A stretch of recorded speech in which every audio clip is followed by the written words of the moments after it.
Et si le vrai défi des pays occidentaux n'était pas l'immigration, mais le départ de leurs propres citoyens? En 2024, près de 4 millions d'Occidentaux ont quitté leur pays. Un chiffre massif, longtemps ignoré, mais qui révèle une tendance de fond, une émigration silencieuse, mais en pleine accélération.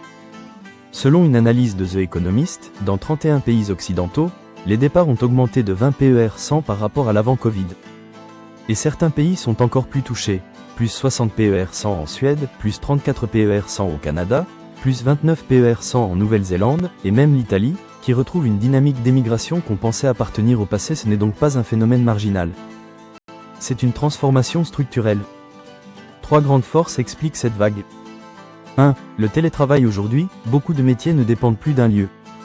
Résultat, si on peut travailler depuis n'importe où, pourquoi rester? 2. La fiscalité. De nombreux travailleurs qualifiés cherchent des environnements plus avantageux. Des pays comme les Émirats arabes unis ou certaines destinations en Asie proposent des régimes très attractifs pour les expatriés.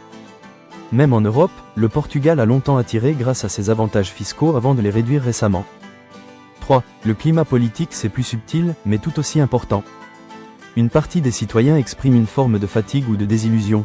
Polarisation, instabilité, sentiment que les systèmes politiques ne répondent plus efficacement aux grands défis.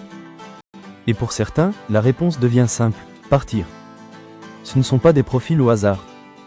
Ce sont souvent des jeunes diplômés, des travailleurs qualifiés, des ingénieurs, des médecins, des cadres. En clair, les personnes dans lesquelles les États ont le plus investi sont aussi celles qui partent le plus facilement.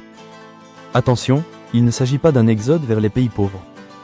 C'est surtout une redistribution à l'intérieur du monde occidental et des hubs internationaux. Des villes comme Dubaï, Lisbonne, Amsterdam et Toronto deviennent des aimants pour les classes mobiles et qualifiées. Les effets sont importants. Pour les États, c'est une perte directe, éducation financée, puis production économique et fiscale qui part ailleurs. C'est ce qu'on appelle la fuite des cerveaux, mais à une échelle de plus en plus systémique. Ajoutez à cela le vieillissement de la population, et vous obtenez une pression supplémentaire sur les économies occidentales.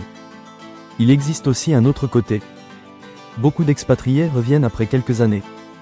En Nouvelle-Zélande, environ 40 PER100 des émigrés rentrent. Et avec eux reviennent compétences, expérience internationale, capital, nouveaux réseaux.